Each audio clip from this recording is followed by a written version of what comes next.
Burnout, breakdown, booing, booze. They were signs, warnings, and for decades, the sport shrugged them off. But here's the twist. The warnings didn't come from pundits or critics. They came from the players themselves, and most of us didn't take them seriously until it was too late.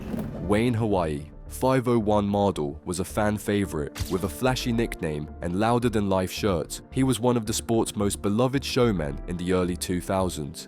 He danced, he smiled, and he delivered on stage. But beneath the surface, Mardle was waving a red flag. From 2001 to 2008, he reached 5 World Championship semi-finals. He was climbing, consistent, charismatic. But just as fans expected a final flourish, he vanished from the top, retired from elite competition before even turning 40. Why? Not because he couldn't play anymore, but because he couldn't take it anymore. I was fraught with the pressure. I don't want to be that pressurized ever again. I absolutely hated it. That wasn't a quote from his retirement speech. That was a raw confession, one he put into his memoir, Hawaii 501, published while he was still in the game. He described a tour life that was anything but glamorous. Weeks of travel, long-haul flights, jet lag, media obligations, and tournaments stacked one after another like falling dominoes. Life is tough, very tough indeed.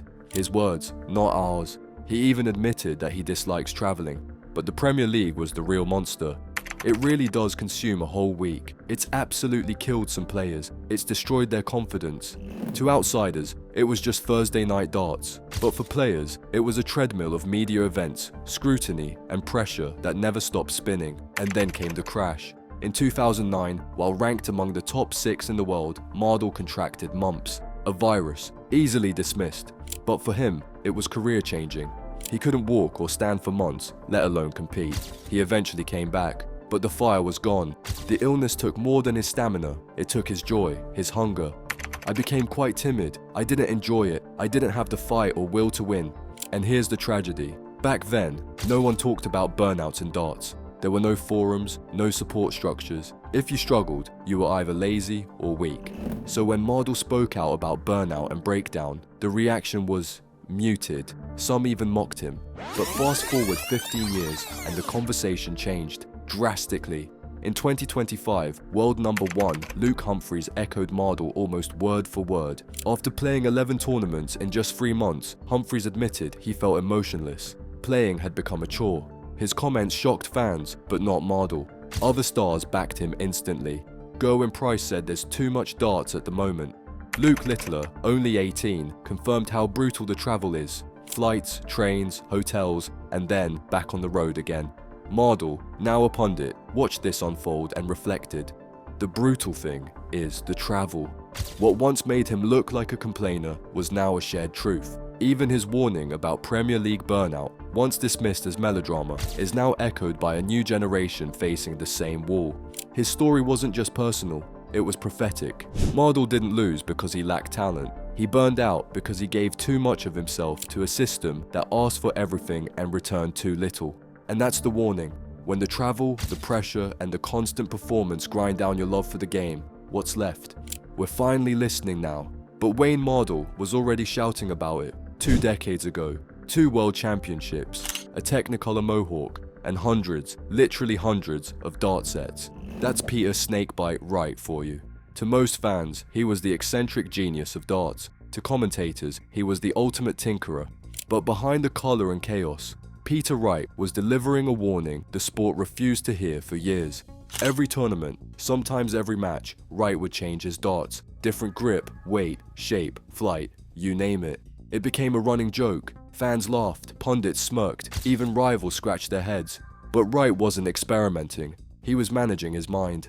What I normally do when I'm fed up, I go and pick up another set of darts to keep all the negatives away. This wasn't about gear, it was about confidence. If his darts weren't landing right, Wright didn't want to spiral. He needed to reset, not just physically, but psychologically. A new set of darts meant a new mindset. That was his way of wiping the slate clean. And yes, it worked. In fact, it worked twice at the World Championship final. To Peter Wright, equipment wasn't just about mechanics, it was about mental alignment. Every day you were a different man, so why not play with a different dart? He had over 360 sets at home. Some say it's closer to 500 now. At first, that made him look unstable, like someone who didn't trust his tools. Even Dimitri van den Berg, who once lived with Wright, admitted, "Changing equipment shows a bit of weakness. You're not using the right material." But what Dimitri and many others missed was that darts isn't just about hitting a number, it's about feeling right when you throw. And sometimes, feeling right means switching it up.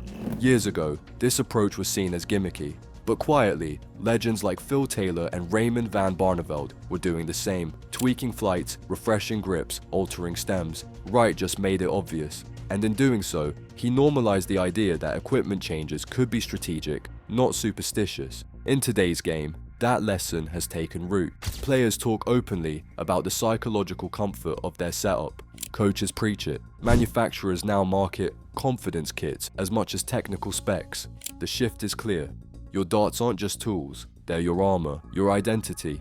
Wright showed us that tiny adjustments could reignite focus, ward off doubt, and protect belief on the biggest stages. And for that, the sport owes him. Because back then, switching darts was mocked. Now, it's smart, it's tactical, it's a part of the modern game.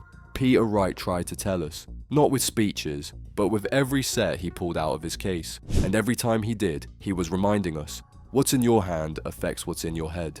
Never underestimate the mental power of feeling right. The crowd loved him. The laugh, the long hair, the lager in hand.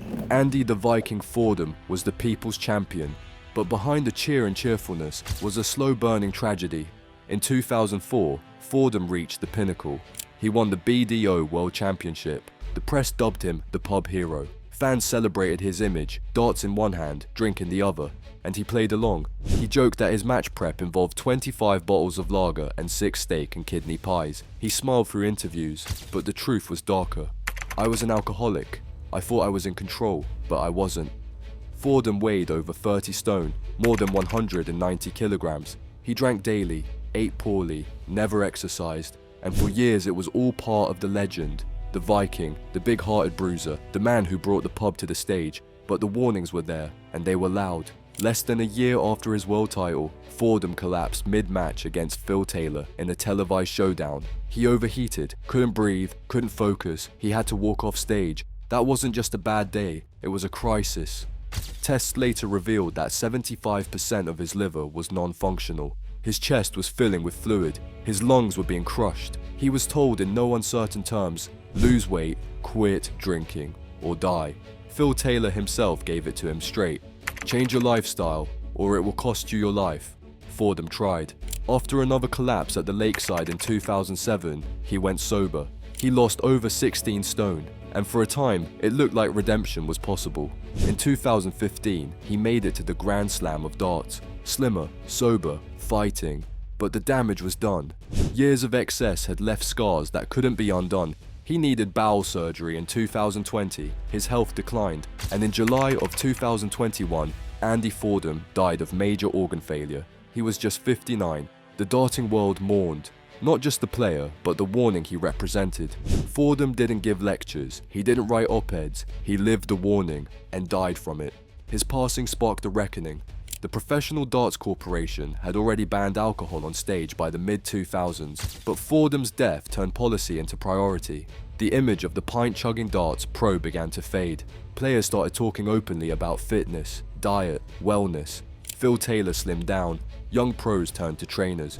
Hydration replaced alcohol on the oche. Even the fans began to see it. The Viking wasn't just a character, he was a man hurting, on stage and off. Today, Fordham is remembered with love, but also as a symbol that success, applause, and titles mean nothing if your health is left behind. He showed the cost of glorifying indulgence, and he paid it. So the next time someone says, "It's just darts, have another drink," remember Andy Fordham, and know that his story wasn't about weakness, it was about warning us while he still could. Some called him arrogant, some called him intense, but Gerwyn, the Iceman Price, had one thing nobody could deny. He brought fire to the stage. From rugby fields to Oche glory, he fought his way to a world title in 2021. And then, he kept fighting. But not against players, against the crowd. For years, darts audiences had heckled, booed, and jeered. It was part of the show, or so people said. But Gerwyn Price knew it was more than that, and he tried to tell us. In UK venues especially, he became a lightning rod. No matter who he played or how well he performed, a section of the crowd would try to drown him out. Every throw, booed. Every celebration, mocked. And it wasn't just a few bad nights, it was constant. At first, critics brushed it off. They said Price brought it on himself, that he was a pantomime villain. But what happens when the villain mask becomes a real wound? At the 2023 World Championship, it reached a breaking point. In the quarter-final against a pro-German crowd at London's Ali Pali, Price walked on stage wearing something no one had ever seen in darts before: industrial ear defenders. Big, bright, noise-cancelling headphones. It looked surreal, but it felt necessary. He had gotten written permission to wear them under tournament rules, because he knew the boos would come, and they did. So frustrating, I wasn't let to play, he wrote on Instagram after the match. Not sure I will ever play in this event again. That wasn't post-match disappointment, that was heartbreak. He wiped his social media clean, because at that moment, it wasn't just about losing a match, it was about being dehumanized for trying to compete. And here's where darts failed him. At first, the Professional Darts Corporation responded not with empathy, but with indifference. The atmosphere is part of the event, all players are well used to it, they said. Translation, deal with it. But others weren't so silent. Johnny Clayton, Price's Welsh teammate, fired back. The crowd are dead out of order, why pay good money to put someone off? Even former world number 1, Colin Jaws Lloyd stepped in. It has crossed the line, show him a bit of respect. And finally, darts started listening. By 2025, change was underway. When Luke Littler and Luke Humphreys were bombarded with whistles and boos in a Premier League final, the PDC issued a public warning. Disruptive behaviour, especially when players are throwing, would not be tolerated. Offenders could be ejected. Referees were even instructed to halt play when necessary. That would have been unthinkable just a few years earlier. The narrative around Gerwyn Price began to shift. He wasn't just a loud competitor, he was the man who took the abuse and stood up against it. Sky Sports pundit Wayne Mardle later said, "Seeing him wear those ear defenders showed a rare frailty, even the Iceman cracked." And that's the truth.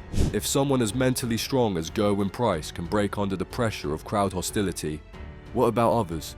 Darts was forced to ask a difficult question. Do we care more about the show or the sport? Thanks to Price, the answer began to change. His protest, those now iconic headphones, weren't about blocking out noise. They were about being heard. Gerwyn Price tried to warn us that players are human, that mockery wears you down, and that even champions can be made to feel alone on the biggest stage. Today, the cheers are still loud, the chants are still fierce, but there's a line, and finally, we see it. Before the Oki became a global stage, before walk-ons had light shows, there was Richie, the Prince of Wales, Bernett. In 1995, he burst onto the scene and captured the BDO World Championship. Passionate, fiery, unfiltered. He was a fan favourite and a player's player. But Richie Bernett was also dealing with a battle that darts wasn't ready to hear about. He was struggling with mental health, and he was struggling alone. You don't realise you've had depression until a few years later. Some people have anxiety problems and don't know they've got it.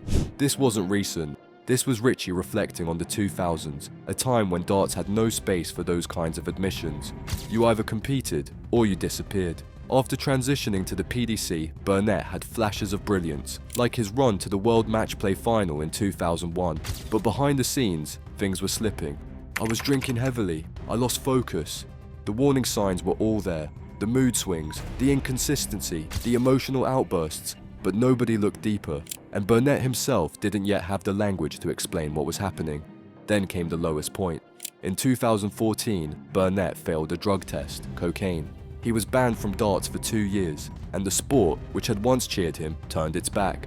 Never heard from any player, not one. You won't get any sympathy, none at all. That isolation nearly cost him everything. It was the worst time in my life. I was constantly thinking about suicide. Let that sink in. A former world champion, a man who had lit up stages across Europe, alone, ashamed, and nearly gone. But Bernett didn't quit. Even during the ban, he kept playing locally, kept practicing, kept clawing back. Slowly, the storm passed. And by 2022, well into his 50s, Richie Bernett did what few ever expected. He came back, won back a tour card, made it to the latter stages of major events, not for money, not for redemption, but to prove to himself and to the sport that he still had something left. And this time, the world had changed. In 2019, Young star Luke Humphreys stepped away from darts due to panic attacks. Nobody laughed. Everyone listened. James Wade openly talked about his bipolar diagnosis. Michael Van Gerwen spoke of confidence slumps. Mental health was finally on the agenda. And suddenly, Richie Bernett's story wasn't just a sad chapter. It was a blueprint. He had lived through an era where asking for help was seen as weakness, where addiction meant exile, where depression had no name, just silence. And yet, he came through it, scarred, wiser, still standing. Today, his journey isn't seen as a failure, it's seen as courage. The kind that comes not from hitting double 20s, but from admitting that sometimes the toughest opponent is in your own mind. Richie Bernett tried to warn us that the cheers fade, that the spotlight dims, and that without care, the mind can become the loneliest place of all. Now, the sport is finally listening, and maybe, just maybe, the next player who feels that darkness won't have to face it alone. For a long time, darts was seen as a game of simplicity. Hit your numbers, handle your nerves, lift the trophy, and if you want to see what happens when a 3-time world champion loses everything, not to injury, but to something even more terrifying, watch our deep dive into the fall of Glenn Durrant.